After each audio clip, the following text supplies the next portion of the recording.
En périphérie de la ville roumaine de Breia, là où les champs et de rares zones industrielles succèdent aux routes, se dressait une vieille usine.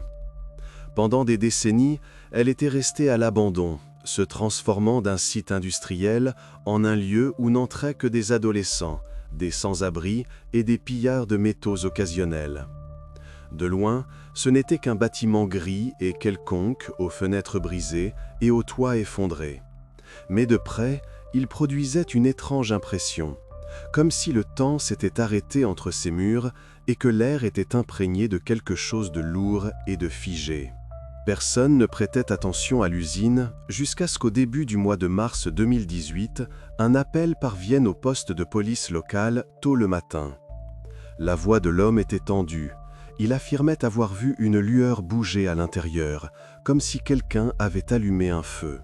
D'ordinaire, de tels appels n'étaient pas considérés comme urgents, mais le régulateur a transmis l'information à une patrouille. Il y avait eu trop de signalements de squatteurs et d'incendies dans des lieux abandonnés ces derniers temps.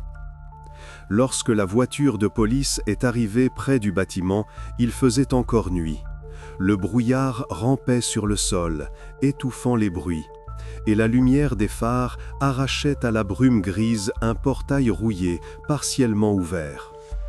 Les agents ont allumé leurs lampes torches et ont pénétré à l'intérieur, leurs pas résonnant sous les plafonds de béton. La première chose qui sautait aux yeux était le désordre. Des bouteilles vides, de vieux matelas, des traces de feu de camp. Sur le sol gisaient des planches calcinées, des morceaux de fil de fer et des lambeaux de tissu éparpillés. En s'enfonçant plus profondément, il est devenu évident que quelqu'un vivait ici. Au centre de la salle brûlait un vrai feu, pas un petit, mais soigneusement agencé, avec des bûches fraîchement ajoutées. Près de lui étaient assises deux personnes. Un homme d'une cinquantaine d'années, mal rasé, le regard terne et le visage émacié. À côté, une jeune fille, maigre, les cheveux sales rassemblés en une natte serrée. Elle était assise plus près du feu, la tête baissée, et ne disait pas un mot. Aucun d'eux n'a tenté de fuir. L'inspecteur en chef, qui dirigeait l'équipe, examinait attentivement les lieux. Son attention a été attirée par un fût métallique près du mur. Il se trouvait un peu à l'écart du feu, à moitié noirci par la suie, et à côté gisait un bidon en plastique au bord brûlé. Dans l'air flottait une odeur étrange, pas seulement de la fumée, mais quelque chose de douceâtre, d'irritant. Il s'est approché, a pris sa lampe et a éclairé l'intérieur. Quelques secondes de silence. Puis, il a reculé, a baissé sa lampe et a fait signe à son collègue de s'approcher. La caméra sur son uniforme a enregistré ce moment. Le flash de lumière se reflétant sur les parois métalliques. Une courte inspiration, une voix contenue et le silence. À l'intérieur du fût se trouvaient les restes de quelque chose qu'il était impossible de confondre avec des détritus. Parmi les morceaux de cendres calcinées, on distinguait des fragments denses et blanchâtres et des lambeaux de tissu aux motifs effacés par le feu. L'usine a été immédiatement bouclée. L'homme et la jeune fille ont été conduits à l'extérieur et placés dans la voiture de patrouille. Elle marchait sans résistance, les yeux baissés. Sur une vidéo filmée par l'un des agents, on voit le vent balayer les cendres sur le sol, tandis que les braises du feu rougeoient encore. En fond sonore, on entend le crépitement de la radio et des ordres brefs. Appelez la police scientifique, relevez les coordonnées, ne touchez pas au fût. 40 minutes plus tard, les spécialistes sont arrivés. À ce moment-là, le soleil s'était déjà levé et une lumière pâle filtrait à travers les fenêtres brisées. Les enquêteurs examinaient la salle par quadrillage, notant chaque détail. Sur les murs, des traces de suie. Sur le sol, des restes de chaussures, des boîtes de conserve vides, une veste brûlée. Tout indiquait que le bâtiment était habité depuis plus d'une journée. Plus tard, les rapports mentionneront Des signes de tentative de dissimulation de preuves par incinération de matériaux biologiques ont été découverts. Mais derrière ces formulations sèches se cachait une scène que les policiers n'oublieraient pas de sitôt. Le vieux béton, l'odeur de brûlé, le fût contre le mur, et la prise de conscience qu'il ne s'agissait pas d'une simple affaire de sans-abri. Dehors, l'homme restait silencieux, ses yeux étaient troubles, son regard vide. La jeune fille était assise à côté, les mains serrées sur ses genoux. Le médecin, arrivé avec l'équipe d'intervention, a noté des signes d'épuisement et de stress intense. Ils ont été emmenés au poste pour interrogatoire, tandis que l'inspection de l'usine se poursuivait. Au cours de la journée, les policiers ont fouillé tout le périmètre, les sous-sols, l'entrepôt, la cour attenante, les vestiges des annexes en briques. À l'extérieur, ils ont trouvé des traces de chaussures fraîches et de petites taches qui ont ensuite été envoyées pour analyse. Tout laissait penser qu'il s'était produit ici quelque chose de bien plus grave qu'un simple incendie. Cette découverte a marqué le début de l'une des affaires les plus retentissantes de l'histoire criminelle moderne de la Roumanie. À l'époque, personne ne connaissait encore le nom de Maria Popescu. Personne ne comprenait quel rôle elle avait joué dans ce qui s'était passé. À ce moment-là, l'enquête ne disposait que d'un fût contenant des restes d'os, d'un homme qui refusait de parler et d'une jeune fille qui semblait s'être refermée sur elle-même. Ce matin-là a commencé une longue et sombre histoire dans laquelle la police chercherait des réponses pendant de longs mois. Une vieille photographie apparaît à l'écran. Une image floue, prise à en juger par la qualité avec un simple appareil photo compact. Une photo typique de dossier personnel. On y voit Cristina Ionescu. Des cheveux sombres, un regard fatigué, un sourire qui semble forcé. Elle se tient contre un mur dans le couloir d'un internat, devant des dessins d'enfants. C'est cette photo que la police montrera plus tard lors de la conférence de presse, lorsque l'affaire sera largement médiatisée. Mais à ce moment-là, une semaine plus tôt, ce n'était qu'une des centaines d'affaires ordinaires, la disparition d'une pensionnaire.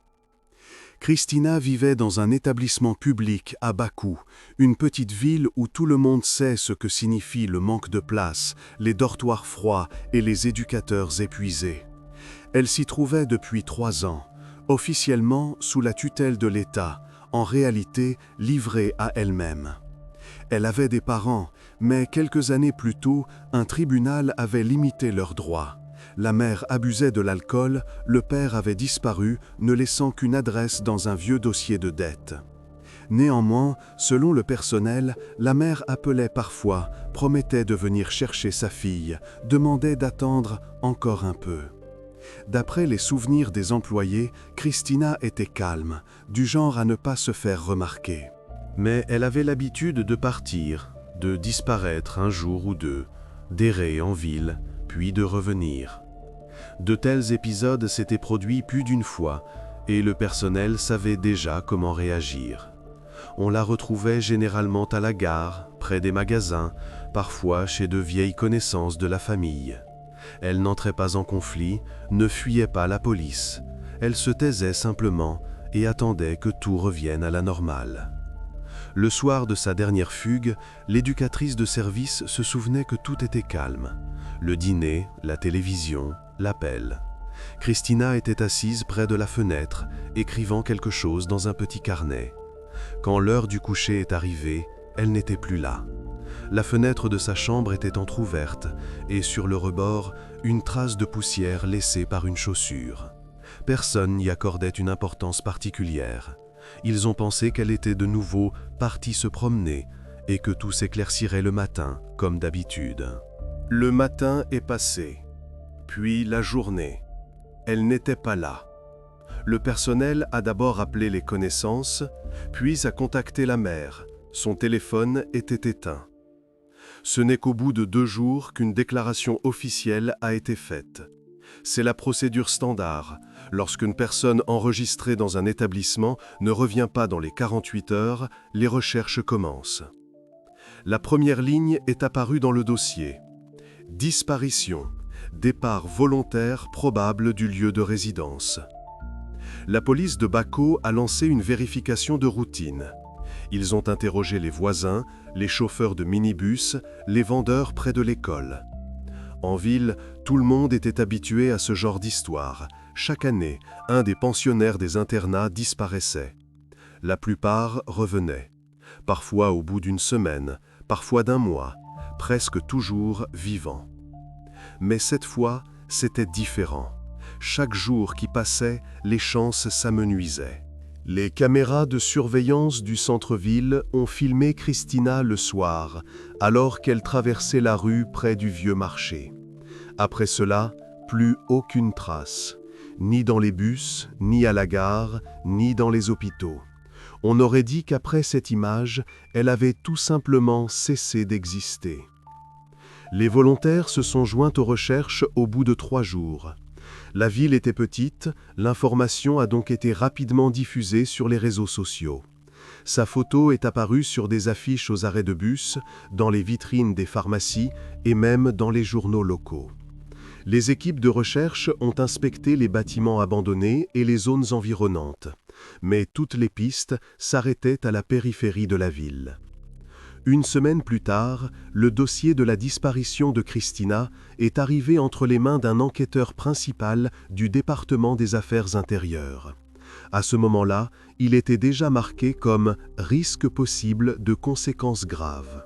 Cela signifiait que l'affaire était désormais transférée à la direction centrale. Pour la plupart des histoires de ce genre, c'est la dernière étape. Lorsque le nom du disparu est ajouté au registre et que le dossier est classé jusqu'à l'apparition de nouvelles informations. Mais cette fois, les choses se sont passées différemment.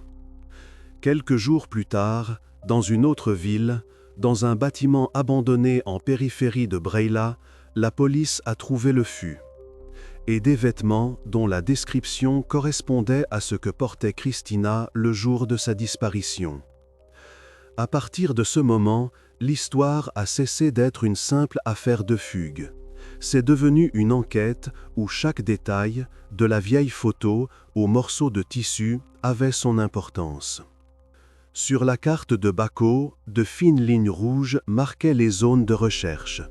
Un rayon d'environ 10 km autour du centre. La police suivait le schéma habituel.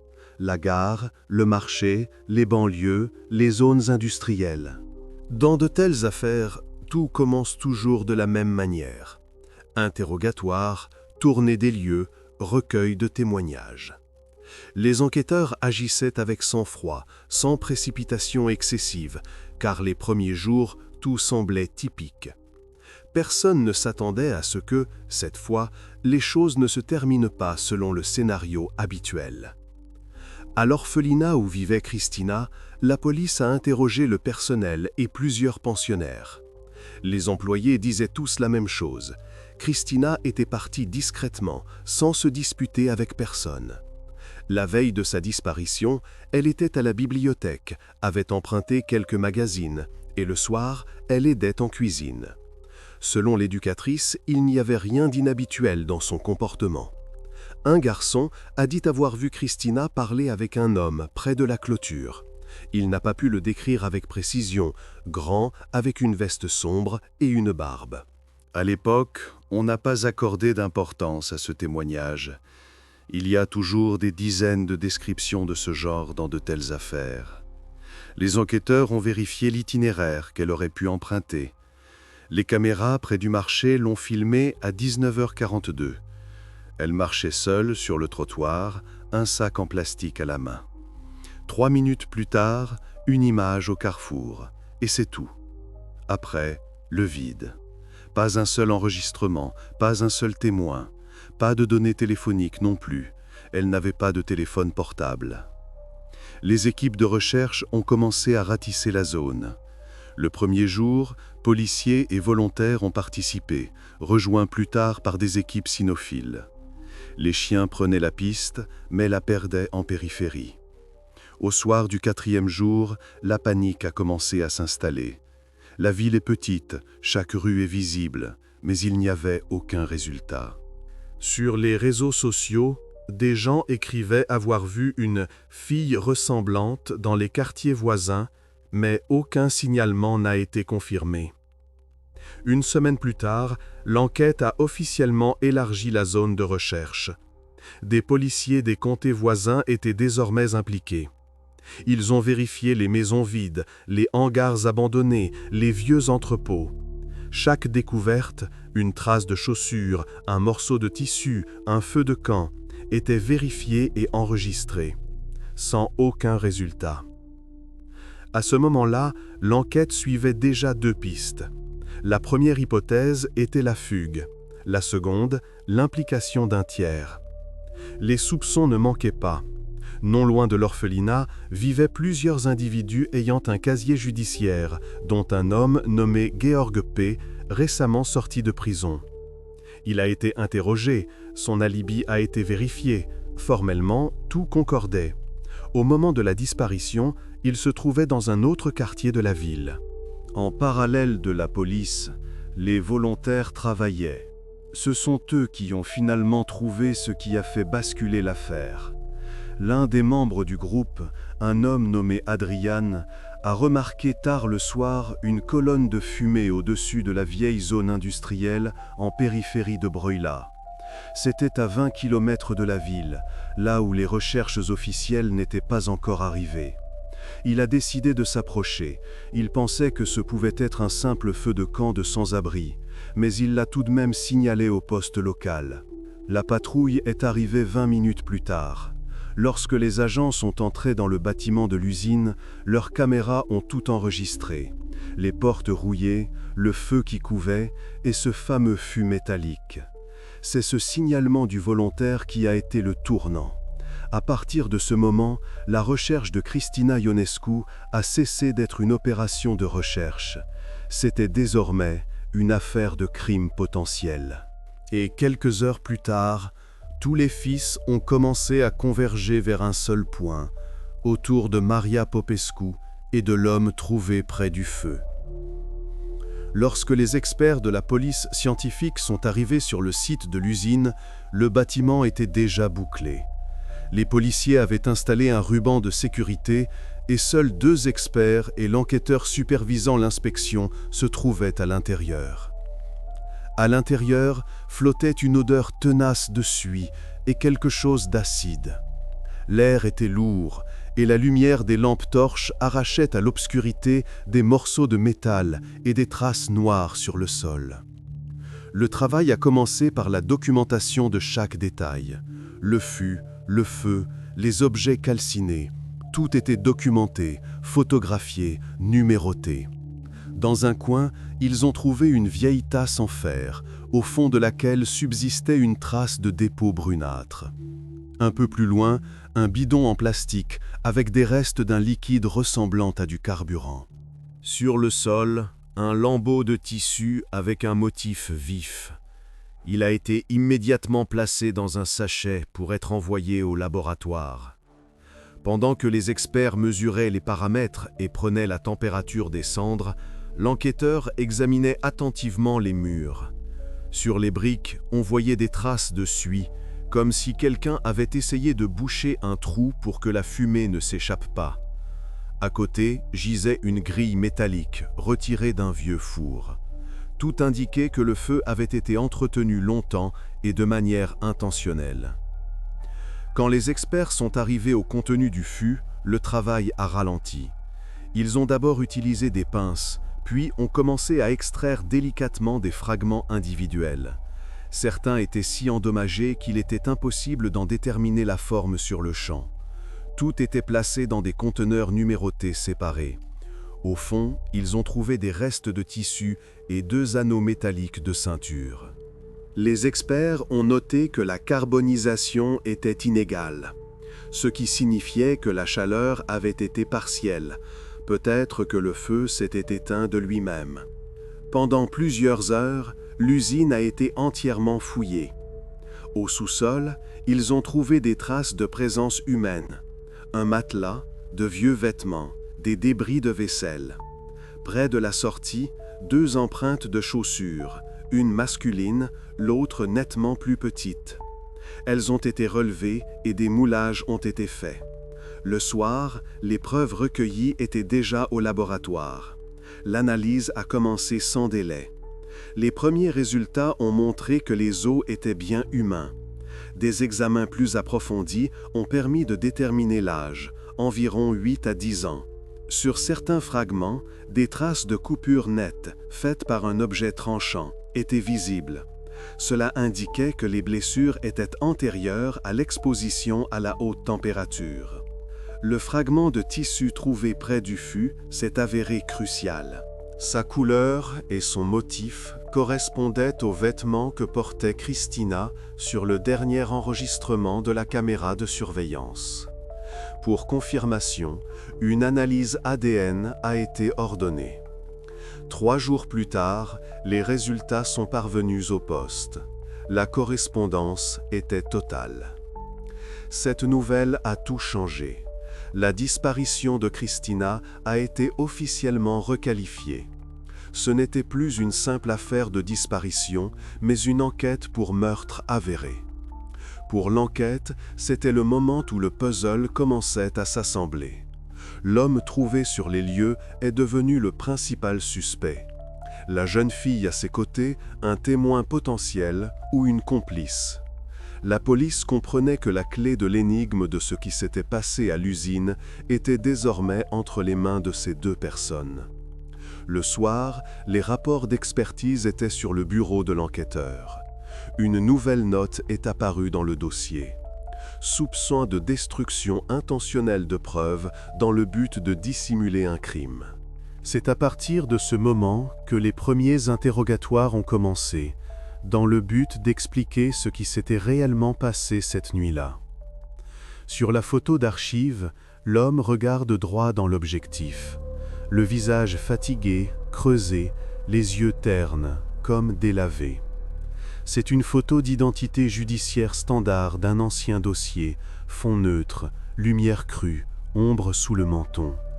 Sous la photo, une légende, Georg Ducou, né en 1964. C'est lui que la police a arrêté cette nuit-là à l'usine. Dès les premières heures suivant son arrestation, les enquêteurs ont compris qu'ils avaient affaire à un homme au passé lourd. Il n'avait pas de domicile fixe, il errait de comté en comté, dormant dans des caves, des gares, parfois dans des maisons abandonnées. Son casier judiciaire mentionnait plusieurs condamnations, coups et blessures graves, tentative d'incendie criminel, agression sur un voisin. La dernière affaire remontait à 2008, après quoi il avait été déclaré pénalement irresponsable et envoyé en traitement dans une clinique psychiatrique. Il y est resté un peu plus d'1 an, puis a été libéré sous surveillance.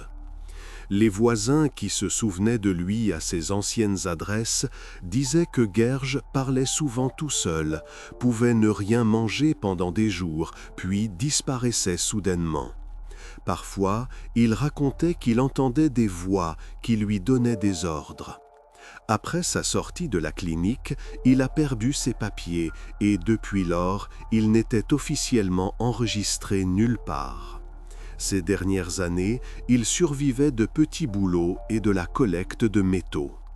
Lorsqu'il a été amené au poste, il n'a pas résisté.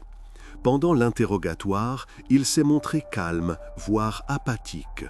Il répondait brièvement, à contre-cœur, se perdant parfois dans les dates. À la question de savoir pourquoi il se trouvait à l'usine, il a dit « J'y vivais, c'était calme ». Plus tard, il a ajouté qu'il avait fait un feu pour se réchauffer. Concernant Christina, il a d'abord déclaré ne connaître aucune Christina, puis a avoué qu'une gamine était venue, elle demandait à manger. La suite de son récit était incohérente. Selon l'hypothèse de l'enquête, il pourrait être le dernier à l'avoir vue vivante. Georges ne niait pas qu'elle était venue à l'usine, mais il assurait qu'elle avait elle-même apporté de la nourriture, puis était repartie. Aux questions directes sur la raison pour laquelle des os et des objets brûlaient dans le fût, il réagissait étrangement. Il commençait par rire, puis se taisait. Lors d'un interrogatoire, il a prononcé cette phrase « Ce n'est pas elle, c'est ce qui reste du péché ». Après cela, des psychiatres judiciaires ont commencé à travailler avec lui. Le rapport des experts a révélé qu'il souffrait d'un trouble accompagné d'hallucinations et d'idées délirantes. Cela n'excluait pas sa responsabilité, mais rendait le processus d'interrogatoire complexe. Il confondait constamment la réalité et les événements imaginaires. À l'usine, on a retrouvé ses effets personnels, une couverture, des chaussures, un vieux couteau, des ustensiles de cuisine, quelques journaux. Aucune trace de sang n'y a été découverte, mais l'ADN de Georg était présent sur la grille métallique trouvée près du feu. Cela a renforcé les soupçons. La police ne s'est pas précipitée pour l'inculper. Malgré tout ce qu'il accusait, il n'y avait pas de preuve de sa participation directe. Il pouvait être un témoin, un spectateur accidentel ou un complice. Mais à ses côtés se trouvait une autre personne, Maria Popescu. C'est elle qui est devenue l'élément inattendu de cette affaire. La jeune fille que la police a trouvée près de Duku ne figurait dans aucune base de données. Elle n'avait pas de papier, n'a pas tenté de s'enfuir, mais n'a pas non plus expliqué ce qu'elle faisait là. Et si George semblait dangereuse et instable, son comportement à elle était d'une toute autre nature, froid, réservé, comme si elle comprenait ce qu'il se passait, mais n'avait pas l'intention de dire un mot de trop. Après cela, l'enquête a décidé de séparer les interrogatoires. George a été laissé sous surveillance en garde à vue, tandis que Maria a été envoyée au service d'expertise psychologique. C'est là qu'a commencé la deuxième partie de l'enquête, une tentative de comprendre qui elle était et pourquoi elle se trouvait aux côtés d'un homme qui, peut-être, était impliqué dans la disparition de Cristina Ionescu. Sur la photographie jaunie, prise il y a environ 6 ans, on voit un visage aux cheveux courts et au regard méfiant. Sous la photo, une légende, Maria Popescu. Une fiche ordinaire des archives des services sociaux. Au dos, des annotations. Date d'entrée dans l'établissement, information médicale, signature de l'éducateur. C'est avec ce document que la vérification de son identité a commencé. Dans les bases de données du ministère de l'Intérieur, elle était répertoriée comme disparue. Elle avait disparu 2 ans plus tôt et depuis, aucune trace confirmée. La dernière mention d'elle est une déclaration du directeur de l'orphelinat indiquant que Maria avait quitté l'enceinte de l'établissement en journée et n'était pas revenue. La note de fugue dans le registre a été faite de manière formelle, sans enquête ultérieure. Dans les documents, il est noté « vagabondage probable ». Dans le système, ce mot signifiait souvent que plus personne ne se chargeait des recherches. Les archives des services sociaux ont révélé que Maria était née dans la banlieue de Bacău. Sa mère, Laura Popescu, est décédée d'une overdose quand Maria avait environ 5 ans. Le père n'était pas mentionné dans les documents. La case était barrée. Après cela, la fillette a été confiée au système de protection de l'enfance. Au début, elle a séjourné dans un foyer rattaché à un monastère, puis dans un établissement public. Les éducateurs la décrivaient comme calme, renfermée, presque muette. Elle s'asseyait souvent seule, dessinait. Parfois, elle disparaissait pendant quelques heures et revenait sans explication. En 2016, la première mention de fugue est apparue dans son dossier personnel. On l'a retrouvée 3 jours plus tard dans une ville voisine. Interrogée par les travailleurs sociaux, elle a dit qu'elle cherchait sa maman. Elle a été ramenée au foyer et quelques mois plus tard, l'histoire s'est répétée. La deuxième tentative a été couronnée de succès. Elle a disparu pour de bon. Pendant plusieurs semaines, son nom a figuré dans la base de données régionale, puis sa fiche a été retirée du système, faute de nouvelles informations. Lorsque les enquêteurs du département des crimes graves ont reçu son dossier, il est devenu évident que personne n'avait sérieusement cherché Maria depuis sa disparition. En 2 ans, elle était complètement sortie du système. Pas une seule requête, pas une seule mise à jour. Ni l'école, ni la police, ni les services sociaux ne s'étaient plus intéressés à son sort. Les policiers ont reconstitué son itinéraire possible. Après sa fugue, Maria a vraisemblablement erré, vivant de petits boulots, mendiant peut-être de la nourriture auprès des passants. Plusieurs témoins interrogés dans le secteur se sont souvenus avoir vu une fille lui ressemblant près du marché, à l'ancienne gare. Mais aucun de ces épisodes n'a été officiellement enregistré. Les psychologues judiciaires qui ont étudié les documents ont noté plus tard que les traits caractéristiques de son comportement, l'aliénation, la peur, le manque de confiance envers les adultes, sont typiques de ceux qui ont vécu longtemps sans soutien. Le rapport indiquait qu'elle aurait pu facilement s'attacher à quiconque lui témoignait de l'attention. C'est ainsi que sa relation avec Georges Ducou aurait pu commencer. Ce fait a été le premier coup porté au système de protection de l'enfance. 2 ans de disparition, aucune vérification, aucun appel, et tout cela dans un pays où des protocoles de suivi des orphelins existent formellement. Une note est apparue dans les rapports de police, négligence possible dans la gestion du dossier. Maria est devenue une figure clé, car l'enquête n'examinait plus seulement la question du crime, mais aussi comment une situation où la disparition d'une personne est passée inaperçue avait pu se produire. Son interrogatoire a été fixé au lendemain. Les psychologues ont insisté pour qu'il se déroule en présence d'un spécialiste en psychiatrie infantile et sans pression. C'est cette conversation qui devait révéler ce qui s'était passé entre elle et Georges et comment ils s'étaient retrouvés ensemble à l'usine. Sur l'enregistrement de l'interrogatoire, on voit Maria assise bien droite, le regard fixé sur la table. La caméra est placée sur le côté, la lumière vient d'en haut, n'éclairant que la moitié de son visage. Sa voix est monocorde, sans expression. Elle répond calmement, comme si elle parlait de quelque chose de banal. Ni peur, ni confusion. Les spécialistes noteront plus tard qu'il ne s'agit pas de simulation, mais d'un détachement émotionnel caractéristique de ceux qui ont vécu trop longtemps dans un état de stress constant. L'interrogatoire était mené par une enquêtrice de la brigade des mineurs, accompagnée d'un psychologue et d'un représentant des services sociaux. Sur la table, un dictaphone, une pile de papier, une bouteille d'eau. Dès le début, Maria parlait à voix basse, presque en chuchotant. Elle a admis connaître Georg depuis plusieurs mois. Selon elle, il l'avait trouvé dans la rue, lui avait donné à manger, puis lui avait proposé de rester à l'usine. Elle a dit qu'il était calme, mais étrange. Parfois, il partait plusieurs jours, revenait avec des sacs, apportait des choses et lui interdisait d'ouvrir les fenêtres. Lorsque l'enquêtrice a prudemment posé une question sur Christina, Maria a immédiatement hoché la tête. Elle a dit que celle-ci était venue en visite. Au début, selon elle, tout était normal. Elle discutait, assise près du feu. Puis, Georg s'est soudainement mise en colère. Elle ne savait pas pourquoi. Son comportement est devenu brusque.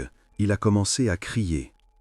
Maria a décrit ce qui s'est passé avec une précision effrayante, sans émotion, comme si elle racontait un film.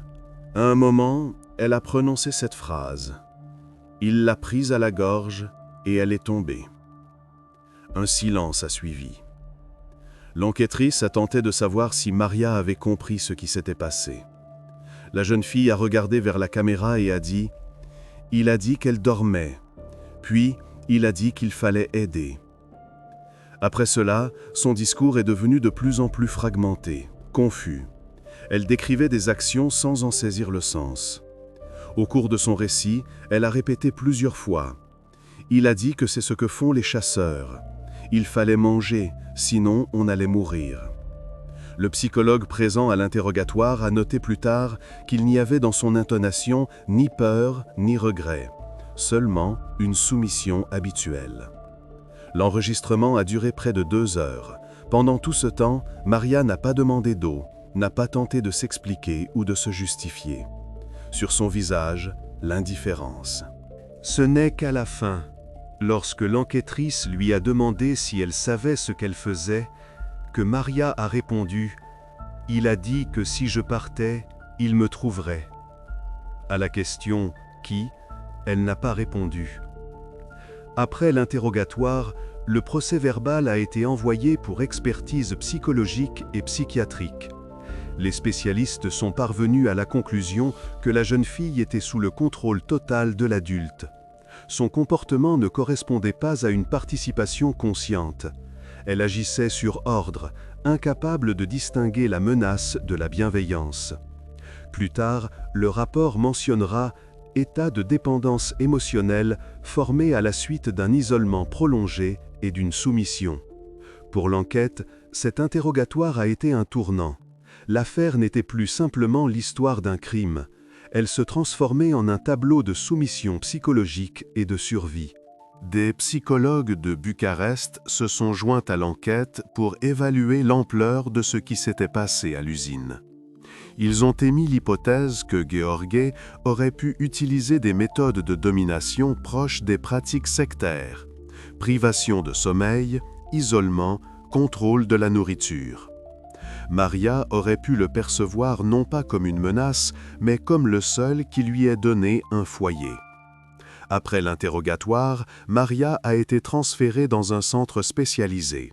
Son état était stable, mais les médecins ont insisté sur une surveillance constante.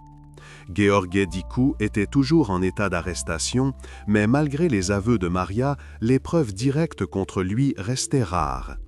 Cette partie de l'enquête a révélé une nouvelle dimension à la police, ce qui s'était passé entre eux avant les faits. Les enquêteurs comprenaient que pour établir la vérité, il fallait reconstituer en détail les dernières semaines de leur vie. Et pour cela, ils devaient retourner à l'usine, là où tout avait commencé. Lors d'un des interrogatoires suivants, Maria a pour la première fois parlé en détail. La séance a été filmée et ces images ont ensuite été étudiées par des dizaines d'experts. Elle était assise dans la même pièce que précédemment, devant une table en métal, une feuille de papier et un verre d'eau posé devant elle. L'enquêtrice lui demande doucement de préciser des détails. La jeune fille hoche la tête et commence à parler calmement, sans hésitation, comme si elle récitait un texte appris par cœur. Elle raconte que Gheorghe lui donnait constamment des instructions claires, comment et quoi faire. Selon elle, il parlait doucement, presque en chuchotant, mais d'un ton exigeant. La moindre hésitation provoquait son irritation. Maria affirme qu'elle avait peur de lui, mais n'a pas tenté de résister. Elle exécutait docilement ce qu'il disait, même si elle ne comprenait pas pourquoi. Dans ses paroles, il n'y a aucun jugement sur ce qui se passait, ni peur, ni dégoût, seulement le récit mécanique d'une séquence d'actions. L'enquêtrice lui demande de préciser quels objets ont été utilisés. Maria les énumère calmement, comme s'il s'agissait d'objets ordinaires. Un couteau de cuisine, une vieille hache, un seau en métal. Elle n'invente pas de détails superflus, ne dit que ce qu'elle a vu. Lorsque l'enquêtrice lui demande où exactement cela s'est produit, Maria montre avec assurance sur le plan de l'usine, dans le coin où le fût a été retrouvé plus tard. Chacun de ces mots coïncide avec ce que les experts de la police scientifique ont relevé sur les lieux. Les experts notent une précision stupéfiante. Elle indique même où se trouvait la lampe, sous quel angle le couteau était posé, et comment Gheorghe répétait sans cesse que c'était nécessaire pour que les autres ne viennent pas. Sur l'enregistrement vidéo, on voit Maria mimer les gestes sur elle-même, où il tenait, où elle aidait, où elle posait les ustensiles.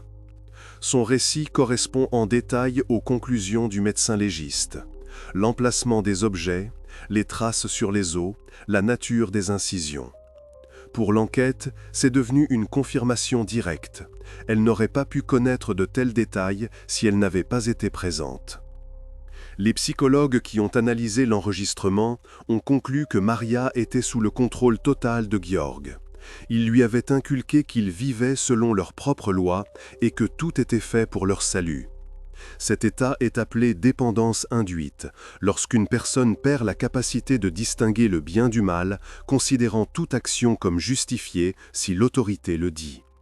Les enquêteurs décriront plus tard son discours comme mécanique, sans réaction interne. Même lorsqu'il s'agissait des épisodes les plus terribles, elle parlait d'une voix égale, comme si elle ne réalisait pas le sens des mots. Une seule fois, pendant 1 minute, une émotion est apparue dans sa voix.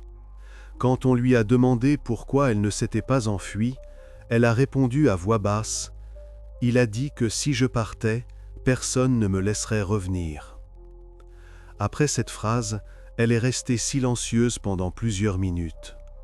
Cet interrogatoire a été le moment décisif de l'affaire. L'enquête disposait désormais non plus d'une simple supposition, mais d'un tableau cohérent des événements. Le témoignage de Maria correspondait aux preuves matérielles, ce qui signifiait que ses paroles pouvaient être considérées comme fiables. Elles sont devenues la clé de l'accusation contre Gheorghe. Mais en même temps, ce témoignage a révélé quelque chose de plus, l'absence totale de compréhension de la part de Maria de ce qui se passait. Pour elle, tout ce qui était arrivé n'avait aucun poids émotionnel. Elle percevait les événements comme faisant partie de la survie, comme un rituel, comme l'exécution d'un ordre. Les enquêteurs comprenaient que derrière les faits bruts se cachait non seulement un crime, mais un processus de destruction progressive de la personnalité. Maria ne se voyait pas comme une participante à un acte malveillant. Elle faisait partie d'un scénario écrit par un adulte qui avait utilisé la peur et la dépendance. Après cet interrogatoire, il a été décidé de procéder à une expertise psychiatrique et de demander un avis sur sa capacité à participer consciemment à un crime. Pour Gheorghe, cela signifiait une chose. Sa position était passée de témoin non impliqué à principal suspect. Les enquêteurs préparaient une nouvelle visite à l'usine pour confronter le récit de Maria avec la scène du crime. Ils devaient s'assurer que toutes ses paroles étaient bien confirmées par des traces réelles. Cette visite a marqué le début de la deuxième phase, décisive, de l'enquête. Le rapport du psychiatre commence par une phrase courte et sèche. Contact émotionnel non établi. Réaction aux stimuli externes minimale. Ce document deviendra plus tard l'un des éléments clés de l'affaire. Il décrit l'état de Maria quelques semaines après son arrestation, alors qu'elle était sous observation dans une clinique où elle était suivie par la pédopsychiatre Elena Constantinescu. Selon les médecins, Maria n'a d'abord établi aucun contact. Elle ne répondait aux questions que par oui ou non, évitait le regard, ne montrait aucun intérêt pour son environnement. Même lorsqu'on lui donnait une feuille de papier et un crayon, elle ne dessinait pas, elle se contentait de fixer un point. Constantinescu dira plus tard qu'un tel comportement est caractéristique des personnes ayant subi un isolement prolongé et une menace physique. C'est une réaction de défense, où le psychisme semble déconnecter tout ce qui pourrait causer de la douleur. Pour évaluer l'état de Maria, les spécialistes ont effectué une série de tests. Des tâches simples de mémoire, d'association, de perception des émotions. Sur des photos de personnes aux expressions variées, elle n'a pu identifier ni la tristesse, ni la peur, ni la joie. Lorsqu'on lui a demandé de décrire ce qu'elle ressentait elle-même, elle a répondu « Rien, juste un bruit dans ma tête ». À la question sur Gheorghe, elle s'est tue, puis a dit « Il savait quoi faire, j'écoutais ». Les psychiatres ont remarqué un détail. Maria ne se percevait pas comme une participante aux événements, mais comme une observatrice. Elle parlait de ce qui s'était passé à la troisième personne. Elle était assise là. Elle l'aidait. Ce phénomène s'appelle la dissociation, lorsque une personne se sépare de son vécu pour ne pas ressentir la culpabilité et la peur. Un tel état se rencontre souvent chez les victimes de violences et de contrôle prolongé. Elena Constantinescu a écrit dans son rapport « Maria présente une perte marquée d'empathie, une platitude émotionnelle, une absence de sens de la réalité. Elle montre des signes de troubles de stress post-traumatique chronique compliqués par une négligence sociale et un sous-développement des liens affectifs. En d'autres termes, la jeune fille ne comprenait pas ce qui était bien et ce qui était mal. Son système moral était détruit. » Lors d'une des conversations, la psychiatre a tenté d'établir un lien de confiance avec elle. Elle a posé une tasse de thé chaud devant elle, s'est simplement assise à côté en silence. Au bout d'une dizaine de minutes, Maria a dit doucement « Il disait que si je disais la vérité, il viendrait la nuit. » Après cela, elle a été de nouveau saisie d'une torpeur. Les médecins en ont conclu que la peur de Gheorghe restait si forte que même après son arrestation, Maria ne pouvait pas croire qu'il ne la contrôlait plus. La série d'observations a duré près de 3 semaines. Les médecins ont constaté un tableau stable, absence d'émotion, fatigabilité rapide, incapacité à s'orienter dans le temps.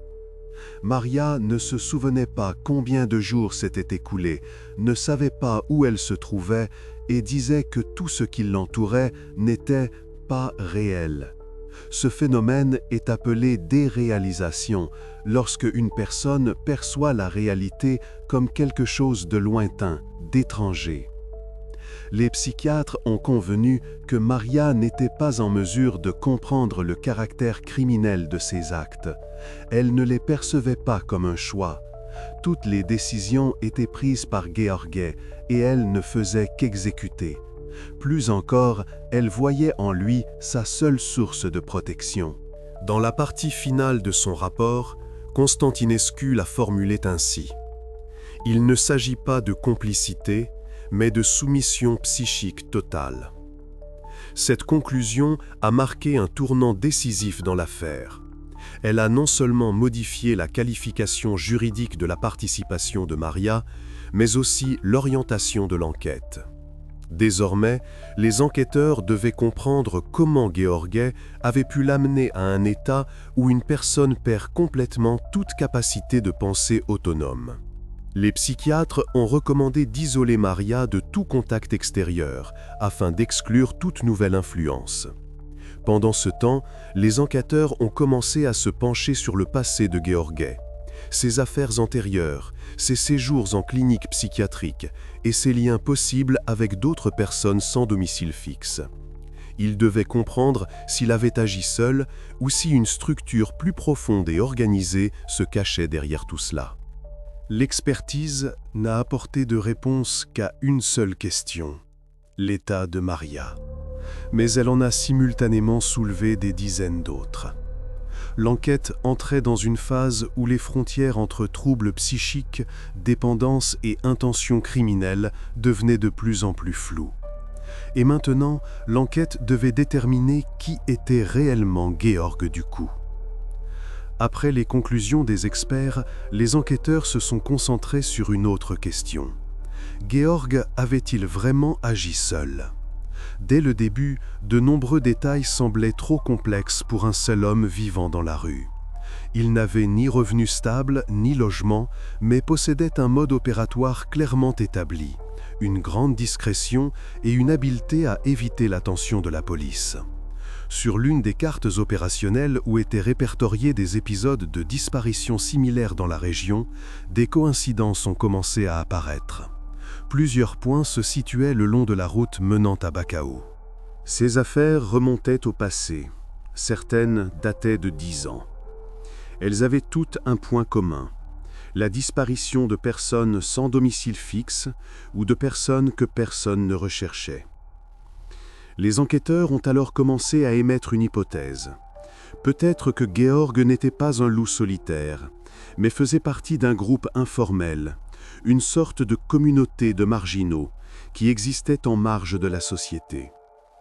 Les gens vivant dans des caves, sur des chantiers abandonnés, sous des ponts, communiquaient rarement avec le monde extérieur. Et c'est précisément là que des choses pouvaient se produire sans être remarquées. La police a lancé une enquête à grande échelle. Des dizaines de sans-abri que Georg aurait pu croiser ont été interrogés. La plupart disaient la même chose. Ils se tenaient toujours à l'écart, parlaient rarement, mais apparaissaient parfois avec de la nourriture et des bouteilles qu'ils ne pouvaient manifestement pas se permettre. Un homme a affirmé l'avoir vu plusieurs fois avec une jeune compagne, mais n'y avait pas prêté attention à l'époque. D'autres le décrivaient comme un homme renfermé, méfiant, avec un sentiment constant de menace environnante. Parallèlement, d'anciennes affaires ont été analysées. Dans les archives, 2 épisodes similaires ont été retrouvés. L'un en 2015 dans la ville de Piatra Neamț, le second en 2016 dans les environs de Brașov. Dans les 2 cas, il s'agissait de fragments d'os retrouvés, brûlés dans des conteneurs métalliques. À l'époque, les experts n'avaient pas pu identifier les victimes et l'affaire était restée sans suite. Lorsque ces dossiers sont parvenus à l'équipe d'enquête sur l'affaire Georg, des similitudes ont de nouveau été relevées. La méthode de dissimulation des preuves, la nature de la carbonisation, le type de fût métallique. Pendant un temps, l'enquête a suivi cette piste. Toutes les affaires similaires ont été demandées aux archives. Des centaines de pages de documents ont été étudiées, mais aucune preuve directe d'un lien n'a été trouvée. Gheorghe n'apparaissait officiellement nulle part. Son ADN ne correspondait à aucune base de données. Apparemment, il évitait réellement le système. Il n'avait pas de papier, n'était enregistré nulle part, ne passait pas d'examens médicaux. Cela le rendait presque invisible pour l'État. Les enquêteurs ont tenté de découvrir d'où il pouvait tenir des compétences qui exigeaient une certaine expérience. La réponse a été trouvée dans sa biographie. Dans sa jeunesse, Gheorghe avait travaillé dans un abattoir où, selon d'anciens collègues, il enfreignait souvent les règles et faisait preuve de cruauté envers les animaux. Il avait été licencié pour comportement anormal, mais personne n'y avait prêté une attention sérieuse à l'époque.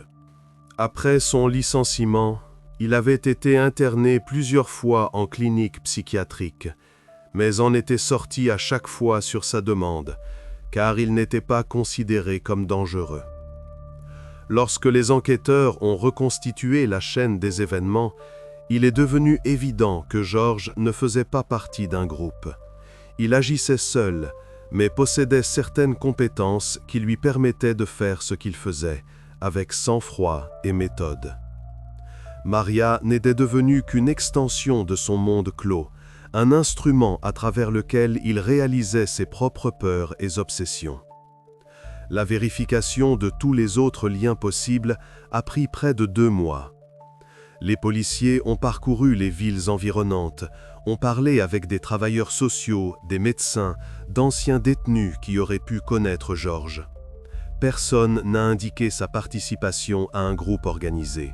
Au contraire, la plupart affirmaient qu'il évitait toute compagnie.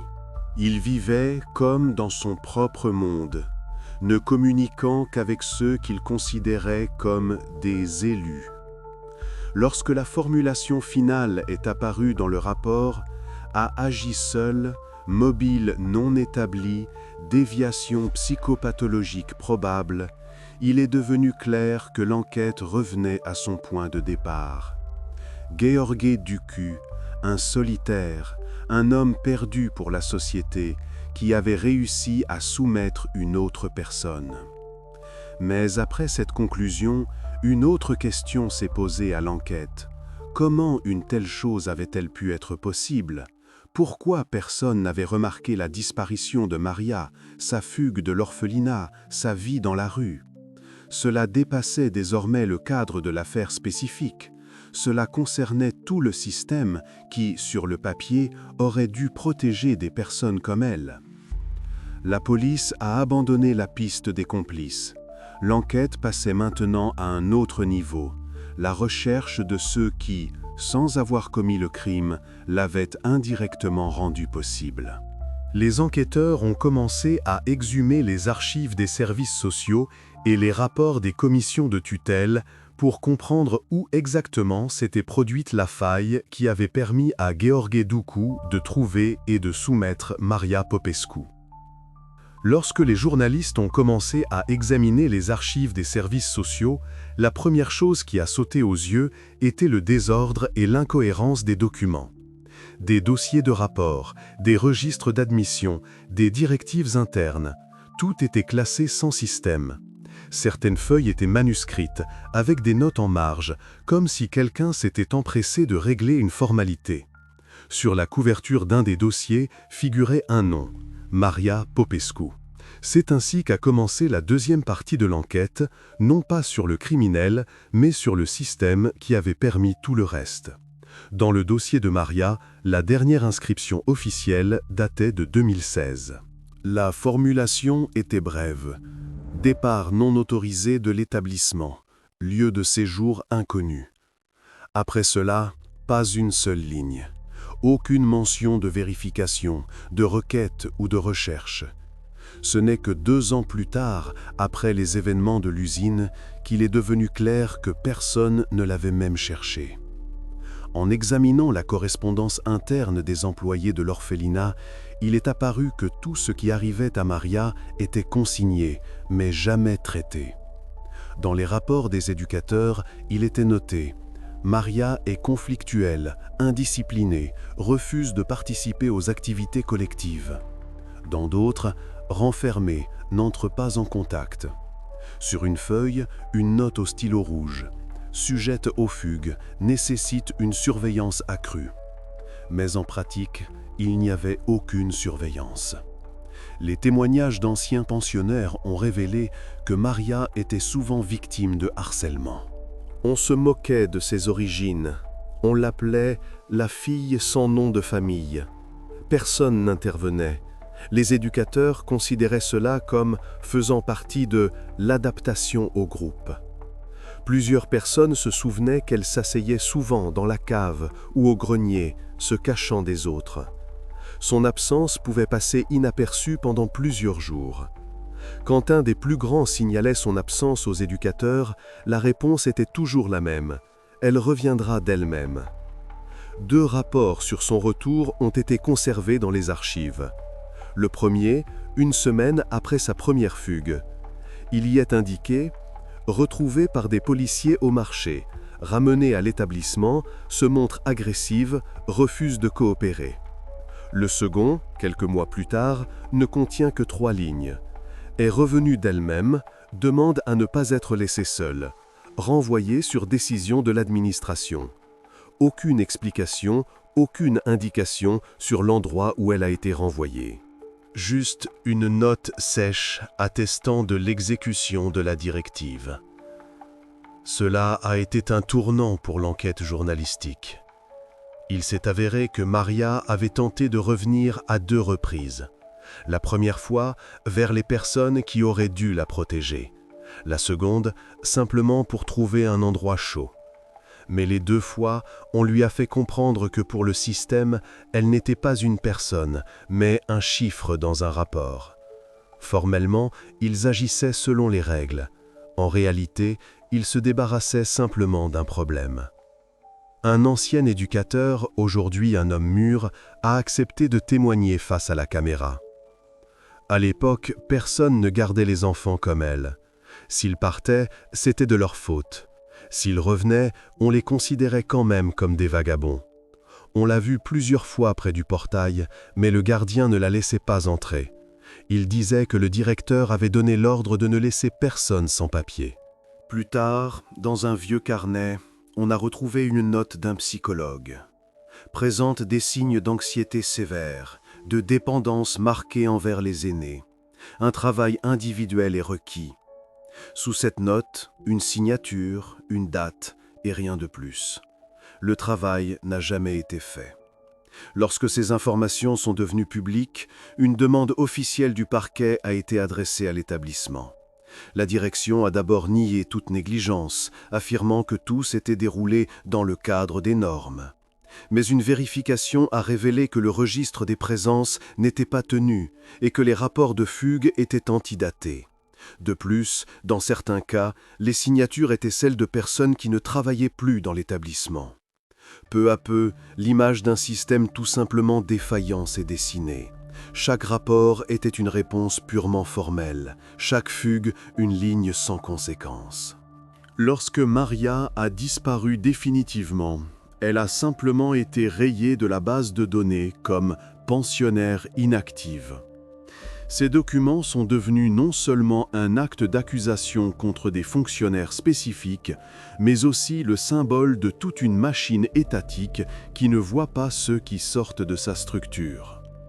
Aux yeux du système, Maria avait cessé d'exister bien avant de se retrouver avec Georg. Et c'est précisément pour cette raison que personne n'a remarqué sa disparition. Désormais, les enquêteurs comprenaient que pour élucider l'affaire jusqu'au bout, il fallait dépasser le cadre du code pénal. Ce cas n'était plus simplement l'histoire d'un crime, mais l'histoire de la manière dont la bureaucratie peut être complice. La partie suivante de l'enquête devait montrer comment une seule indifférence avait engendré toute une chaîne d'événements qui s'était terminée en tragédie. La première chose que l'on voit sur l'enregistrement vidéo de l'interrogatoire est un homme qui ne ressent pas la peur. Georges, du coup, est assis, les coudes sur la table, les doigts entrelacés, le regard assuré.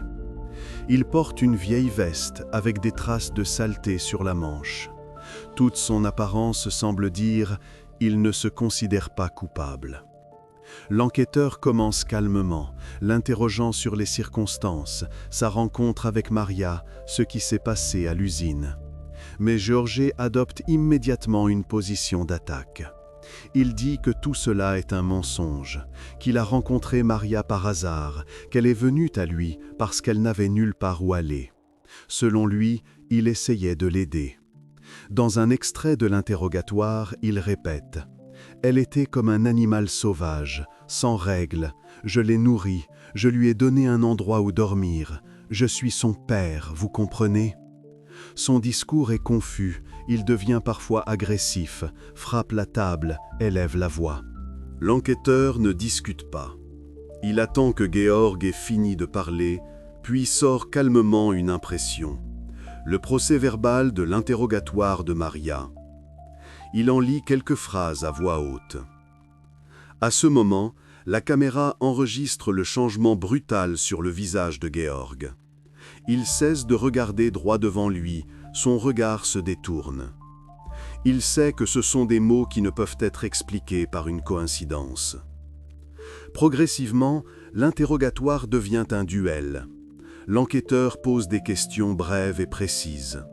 Georg répond de manière de plus en plus confuse. Il commence à se justifier, à rejeter la responsabilité. Il dit que Maria a tout inventé, qu'elle était anormale, qu'elle aurait pu tout faire elle-même. Il répète qu'il ne se souvient de rien. Mais ses phrases se contredisent. D'abord il dit qu'il était ailleurs, puis qu'il dormait, puis qu'il ne savait même pas ce qui se passait. Lorsque la conversation aborde les pièces à conviction, Georg perd son sang-froid pour la première fois. L'enquêteur lui montre des photos, le fût métallique, les restes de vêtements, les empreintes qui correspondent à ses mains. Il l'interrompt brusquement. « Je n'ai pas touché à ça, c'est elle, je ne faisais que regarder. » À cet instant, le silence se fait dans la pièce. La pause dure plusieurs secondes. Puis l'enquêteur demande « Donc, vous avez vu tout ce qui s'est passé ?» Et Georg répond, non pas immédiatement, mais comme inconsciemment. « Je lui apprenais à survivre. Je lui racontais comment on fait. En prison, j'ai entendu. » Cette phrase a été un tournant. Après cela, les enquêteurs n'ont plus eu de doute. Georg comprenait ce qu'il faisait et impliquait consciemment Maria dans ses actes. Il n'était pas un simple témoin, il était l'organisateur. Les heures suivantes de l'interrogatoire se sont transformées en une série d'affirmations et de dénégations répétées. Gheorghe oscilla entre la justification et l'aveu. D'abord, il disait vouloir l'aider à survivre, puis qu'elle avait tout décidé elle-même. Puis il affirmait à nouveau qu'il s'agissait d'un rituel de survie dont il avait entendu parler en prison. L'enquêteur écoutait attentivement, notant chaque contradiction.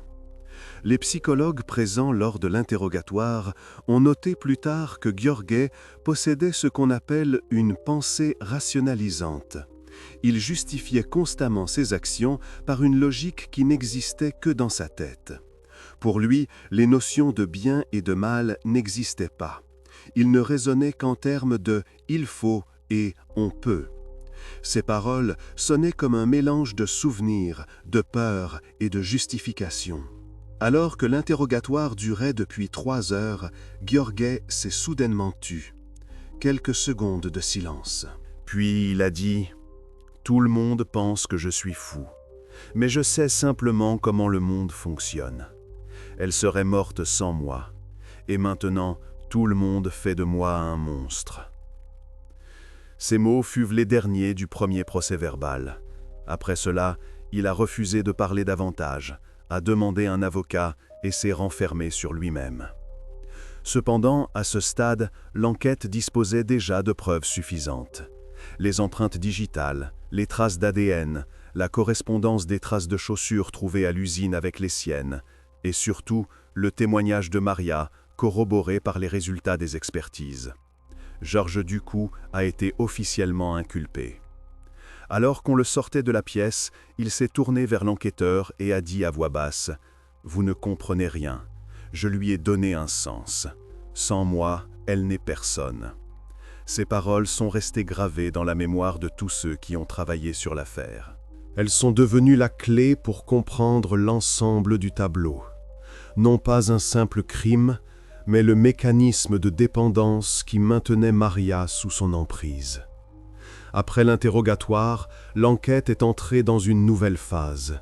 Il fallait maintenant prouver que tout ce qui s'était passé à l'usine n'était pas une crise de folie, mais un acte de manipulation soigneusement planifié. Psychiatres et enquêteurs ont commencé à travailler ensemble pour reconstituer la séquence des événements et comprendre ce qui s'était exactement passé entre Gheorghe et Maria pendant ces jours. Cette étape de l'enquête est devenue la plus importante, car derrière les aveux et les dénégations se cachait non seulement la culpabilité d'un homme, mais toute une histoire de pouvoir, de dépendance et de peur qui avait commencé bien avant l'usine. Après l'interrogatoire, les enquêteurs ont décidé de retourner à l'usine. Il semblait que tout y avait déjà été inspecté, chaque pièce photographiée, chaque interstice vérifié. Mais l'équipe d'enquête a insisté pour une nouvelle visite. De tels retours sont fréquents. Après des semaines d'enquête, de nouveaux détails, de nouveaux contextes apparaissent, qui obligent à regarder un lieu familier d'un œil neuf. Ce jour-là, l'inspection s'est déroulée de manière méthodique et sans précipitation. Les experts se déplaçaient le long d'un parcours, consignant tout à nouveau. Sur les murs, des traces de suie. Sous les pieds, des planches calcinées, des cendres et des détritus. L'air portait encore une odeur de brûlé et quelque chose de lourd, de métallique. Dans l'une des pièces, où se trouvaient auparavant de vieilles machines, un des criminalistes a remarqué la maçonnerie près d'un mur.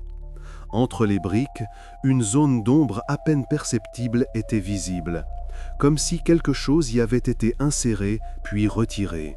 Lorsqu'ils ont commencé à dégager la zone, ils ont découvert qu'un paquet était caché entre les couches de mortier, un simple chiffon, décoloré par le temps, mais il contenait un objet, un couteau en métal avec un manche en bois. Le manche était noirci par l'humidité, mais la lame brillait encore.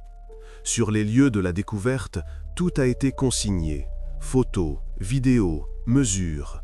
Le paquet a été soigneusement emballé et envoyé au laboratoire. L'expertise a pris plusieurs jours. Le couteau est passé par 3 départements différents, la criminalistique, la biologie et la tracéologie.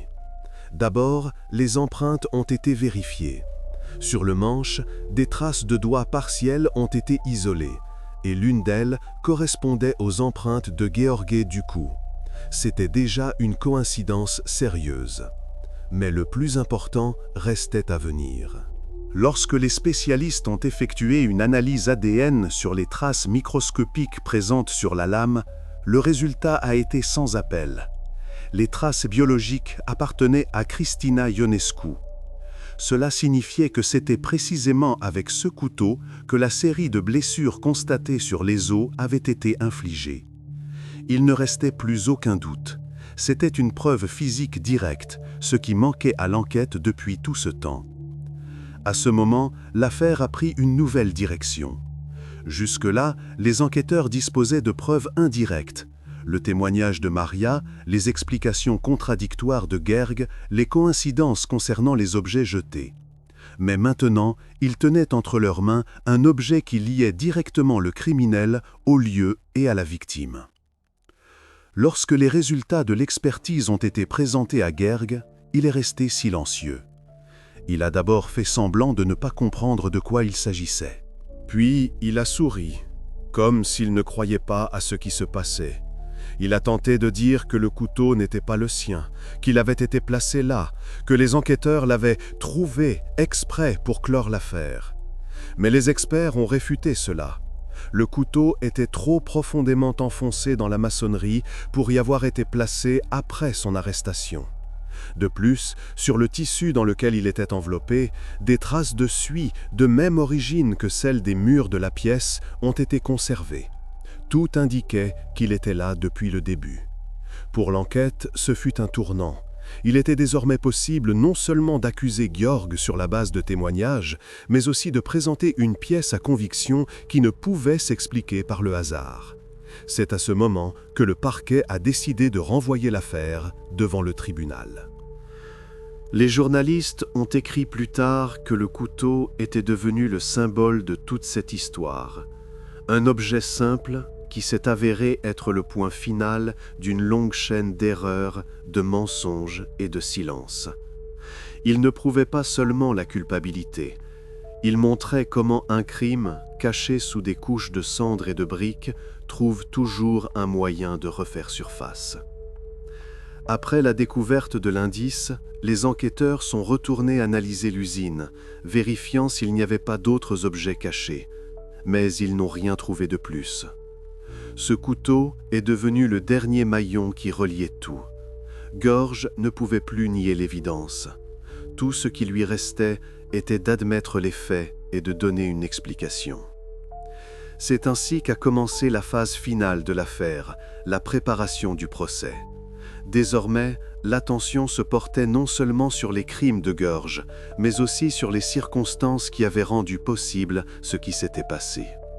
Et c'est à ce moment que l'enquête a définitivement cessé d'être une simple affaire criminelle pour devenir une histoire sociale, où chaque document, chaque refus et chaque signature avait eu des conséquences. Lorsque Georges a été de nouveau conduit dans le bureau, l'air dans la pièce était différent, dense, tendu. Sur la table se trouvait déjà la boîte en plastique contenant la pièce à conviction. L'enquêteur n'a pas fait durer le suspense. Sans préambule, il a ouvert la boîte, a sorti le couteau dans un sac transparent et l'a posé devant Georges. Pendant quelques secondes, ce dernier a simplement regardé l'objet sans dire un mot. Puis, il a levé les yeux et a dit « Où l'avez-vous trouvé ?» Il n'y a pas eu de réponse.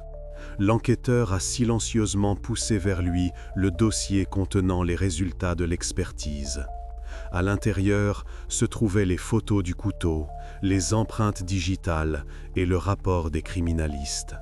Georges a feuilleté les pages. À chaque nouvelle feuille, sa respiration devenait plus lourde. Il a compris que c'était la fin. Pendant plusieurs minutes, il est resté assis, immobile. Puis il a soupiré et a dit « D'accord, vous voulez que je raconte, Je vais raconter. De toute façon, vous savez déjà tout. » La confession a commencé calmement, sans émotion, sans tentative de se justifier. Georg parlait d'un ton monocorde, comme s'il décrivait quelque chose de banal. Selon lui, tout s'est passé soudainement. Il a affirmé que le conflit avait commencé à cause de la nourriture. Christina aurait dit quelque chose, il se serait mis en colère, l'aurait saisi, et tout se serait produit en un instant. Il a dit qu'il ne le voulait pas, qu'il avait craqué. Mais la suite de son récit est devenue beaucoup plus sombre. Après les faits, selon ses dires, il a été pris de panique. Il est resté assis, immobile, pendant plusieurs heures, ne sachant que faire. Maria était à ses côtés tout ce temps. Il a affirmé que c'était elle qui avait suggéré de cacher les traces. Mais les détails suivants ont clairement montré que l'initiative venait de lui. C'est lui qui a dit où trouver le métal, avec quoi envelopper les objets, comment brûler les vêtements.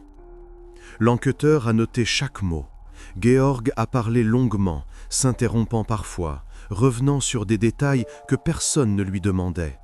Il essayait constamment de justifier ses actions, invoquant la peur, le fait que ce serait plus simple, que c'est ce qu'on fait en prison pour ne pas être retrouvé. Ses explications ne sonnaient pas comme un repentir, mais comme une tentative d'expliquer logiquement ce qui n'a pas d'explication. Il a admis que c'était lui qui avait donné toutes les instructions à Maria, quoi faire, où mettre les choses, avec quoi traiter les objets. Il a affirmé qu'elle obéissait simplement et que, selon ses propres termes, il n'y avait rien de mal à ça.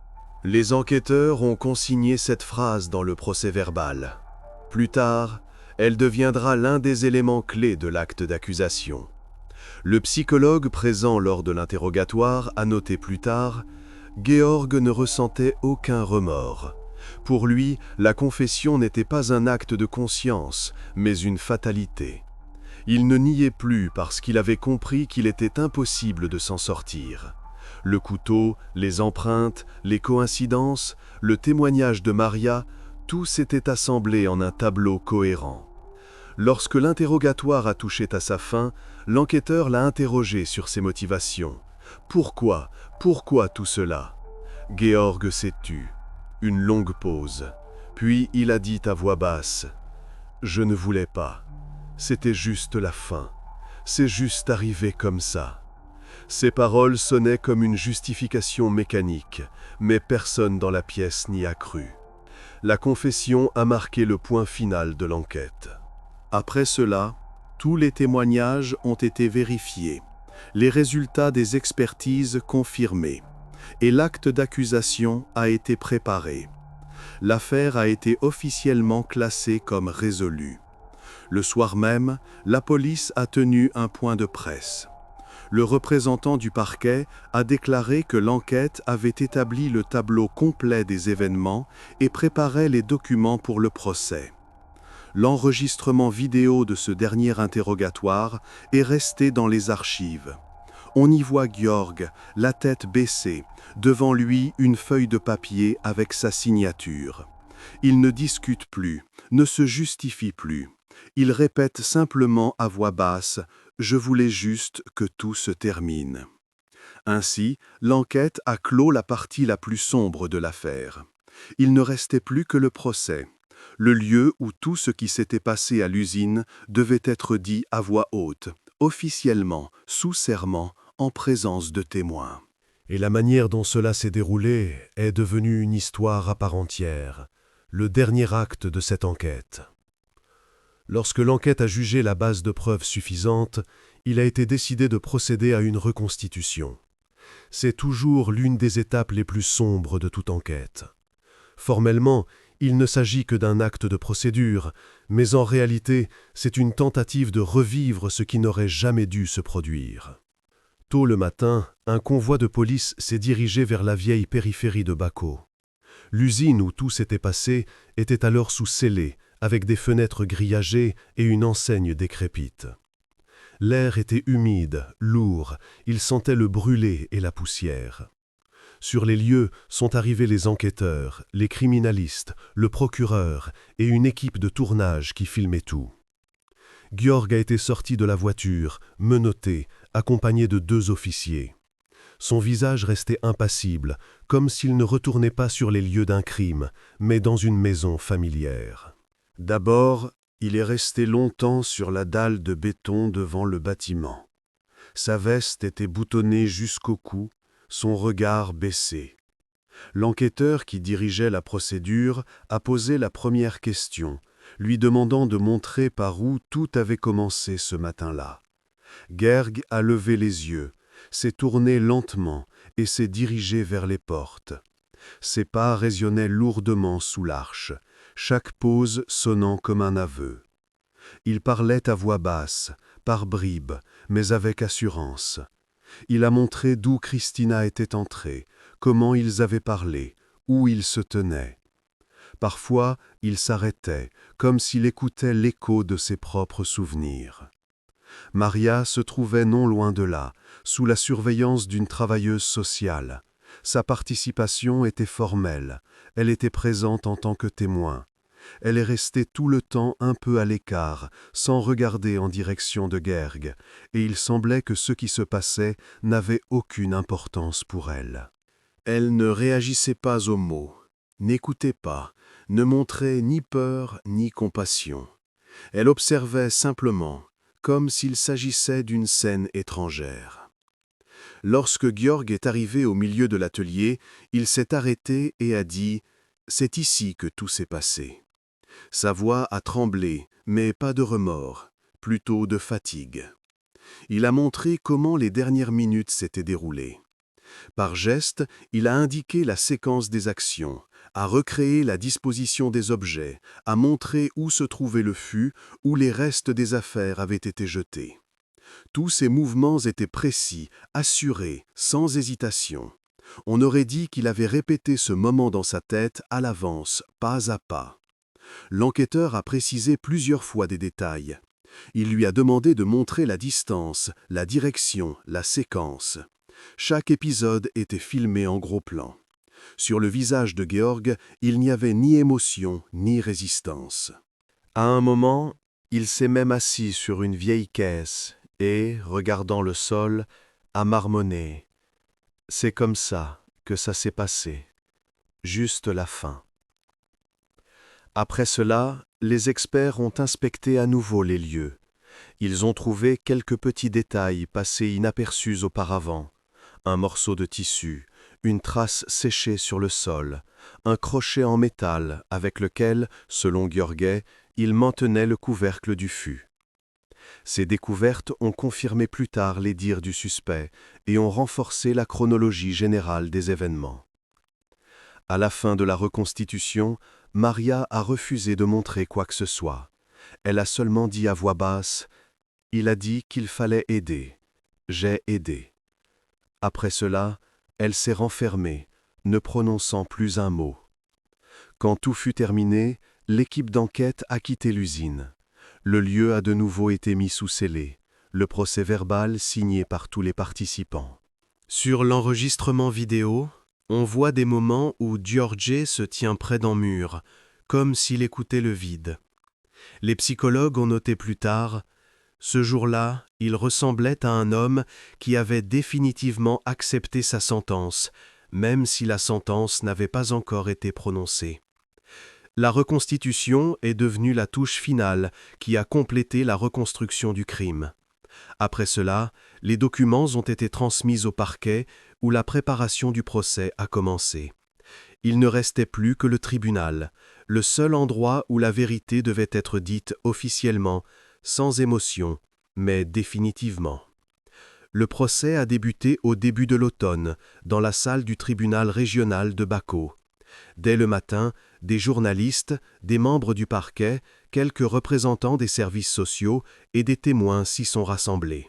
Devant le bâtiment se trouvaient des voitures de police, et quiconque entrait ressentait un silence particulier, presque palpable, celui qui accompagne toujours les affaires retentissantes, où la vérité est déjà connue, mais où tous attendent sa confirmation officielle. Georges Ducou a été le premier à entrer. Il portait le même costume gris qu'on lui avait donné au centre de détention. Il ne levait pas la tête, gardait les mains jointes dans le dos, le regard fixé au sol. Sur son visage, ni culpabilité ni défi, juste de la fatigue. À côté de lui, sous la surveillance de 2 gardes et d'une travailleuse sociale, était assise Maria. Elle portait une robe simple, les cheveux attachés en une queue de cheval serrée. Elle ne réagissait ni au bruit de la salle, ni au flash des appareils photo. Le juge a lu la composition du tribunal et a ouvert l'audience. Le procureur a été le premier à prendre la parole, énergique, sobre, mais avec une assurance froide. Il a rappelé les preuves trouvées, les expertises, les témoignages qui concordaient dans tous les détails. Son discours était dénué d'émotion, seulement de la structure et de la logique. Il a souligné que Georges Ducou avait commis le crime en toute conscience, avait agi avec sang-froid, et que la participation de Maria était la conséquence de son influence et de sa manipulation. Ensuite, les témoins ont pris la parole. Le policier Andrei Radu a raconté les premières minutes après son arrivée à l'usine, la fumée, le fût, les découvertes qui sont restées gravées à jamais dans sa mémoire. Puis, Elena Constantinescu, pédopsychiatre, s'est présentée à la barre. Elle parlait calmement, mais chacun de ses mots avait du poids. Elle a décrit l'état de Maria, son détachement, son absence de notion fondamentale de bien et de mal, sa dépendance totale à l'égard de l'adulte qui était devenu pour elle à la fois un mentor et un bourreau. L'avocat de la défense a tenté de contester certaines conclusions des experts, affirmant que Georges était une victime des circonstances, un homme à la psyché brisée après des années de détention. Le tribunal a écouté, mais personne dans la salle n'a cru à cette version. Trop de coïncidences, une séquence d'actions trop claire. Quand ce fut le tour de Georges, il se leva lentement. Sa voix tremblait, mais il parlait distinctement. Il a dit qu'il reconnaissait partiellement sa culpabilité, qu'il ne voulait de mal à personne, qu'il voulait simplement survivre. Cela sonnait faux. Un silence de mort régnait dans la salle. Seuls les clics des appareils photo se faisaient entendre. Pendant tout ce temps, Maria fixait un point devant elle, sans cligner des yeux. Après une suspension de séance, le juge est revenu dans la salle et a lu le verdict. Georges Ducou a été reconnu coupable de tous les chefs d'accusation et condamné à la réclusion à perpétuité. La décision a spécifiquement noté que ces actions étaient conscientes et cohérentes, visant à dissimuler les preuves. Quant à Maria, le tribunal l'a déclarée pénalement irresponsable au moment des faits. Sur la base des conclusions de la commission psychiatrique, elle a été envoyée dans un établissement thérapeutique fermé sous haute surveillance. Le juge a souligné que la responsabilité de son sort incombait non seulement à ceux qui avaient participé au crime, mais aussi au système qui avait permis que cela se produise. Après l'énoncé du verdict, Georges a baissé la tête et est resté immobile. Le visage de Maria n'a pas changé, ni larmes, ni soulagement. Elle s'est simplement levée quand on l'a fait sortir et s'est dirigée silencieusement vers la porte, comme si elle ne comprenait pas tout à fait où elle allait. Avec cette décision, l'affaire a été officiellement close. Mais, comme c'est souvent le cas dans de telles histoires, le point final judiciaire ne signifiait pas la fin. Des questions subsistaient, non pas à l'adresse des criminels, mais de la société qui avait permis à 2 âmes perdues de se rencontrer dans un lieu où il ne restait ni lumière ni issue. L'histoire de Georges Ducou et Maria Popescu est devenue l'une des plus retentissantes de la Roumanie contemporaine. Quelques jours seulement après le verdict, les gros titres des principaux journaux affichaient des formulations identiques. Le système qui n'a pas sauvé. Le prix de la négligence. Quand la rue remplace la maison. La société a été choquée non pas tant par le crime lui-même que par ce qui l'avait précédé. Les journalistes ont lancé leurs propres enquêtes. Des reportages spéciaux ont été diffusés à la télévision où d'anciens employés d'institutions pour enfants racontaient à quel point les enfants, note de la rédaction, les pupilles du système, disparaissaient des rues et que personne ne les cherchait vraiment. Plusieurs publications ont publié des rapports internes des services sociaux. Ils y indiquaient clairement que les ressources ne permettaient pas de suivre tous ceux qui étaient considérés comme perdus. Cette affaire a mis en lumière ce que le pays préférait taire depuis longtemps, l'indifférence envers ceux qui ne rentraient pas dans les cases. Le Premier ministre a exigé une inspection immédiate de tous les foyers d'État. Le ministre de la Protection sociale a démissionné 2 semaines après le début du scandale. Plusieurs directeurs d'administration régionale ont été licenciés. Certains ont reçu des sanctions disciplinaires. Pour la Roumanie, où de telles affaires se terminaient souvent par une vague de paperasse formelle, cela ressemblait à un rare cas de véritable réaction. L'opinion publique réclamait des réformes. Au Parlement, on a commencé à parler de la nécessité de créer un organe de surveillance indépendant pour suivre le sort des orphelins après leur fugue ou leur transfert. 1 an après les événements, une nouvelle loi a été adoptée, prévoyant le suivi obligatoire de toutes les personnes ayant quitté des internats sans autorisation. Mais même alors, les experts reconnaissaient que ce n'était qu'une solution partielle, qui ne pouvait ramener ceux qui avaient déjà disparu. Parallèlement, de rares mentions de Maria elle-même apparaissaient dans la presse. Au moment du procès, elle avait un peu plus de 15 ans, mais 3 ans plus tard, à ses 18 ans, les journalistes ont réussi à apprendre qu'elle se trouvait toujours dans une clinique psychiatrique à Brașov. Le personnel la décrivait comme calme, renfermée, avec des troubles du comportement persistants. Elle apprenait à écrire, à lire, à maîtriser les compétences domestiques les plus simples, tout ce que les gens normaux apprennent dans l'enfance, mais qu'elle a dû recommencer à zéro. Avec le temps, l'intérêt pour l'affaire s'est estompé, mais dans les milieux professionnels, chez les juristes, les travailleurs sociaux et les psychiatres, l'histoire de Maria Popescu est devenue un exemple de la manière dont une erreur systémique peut conduire à une catastrophe. Son nom a été inclus dans les supports pédagogiques de politique sociale et de criminologie comme un symbole de ce qui se passe lorsque la société détourne le regard. Sur le site de l'ancienne usine où le fût a été trouvé, il y a aujourd'hui une clôture et un panneau avec l'inscription « Propriété privée, accès interdit, personne n'y va ». Dans les maisons voisines vivent les mêmes personnes qu'avant, mais presque personne ne parle de ce qui s'est passé. Seuls les anciens se souviennent parfois de ce jour où les rues étaient remplies de policiers et où une odeur de fumée flottait dans l'air. L'histoire de Maria Popescu est devenue non seulement une affaire criminelle, mais aussi une sorte de miroir dans lequel le pays a vu sa propre indifférence. Et bien que l'affaire soit officiellement close, pour beaucoup, elle reste inachevée. Parce que les vrais crimes ne sont pas ceux qui se commettent la nuit dans des usines abandonnées, mais ceux qui se commettent en silence le jour, quand personne ne regarde dans la direction où quelqu'un disparaît.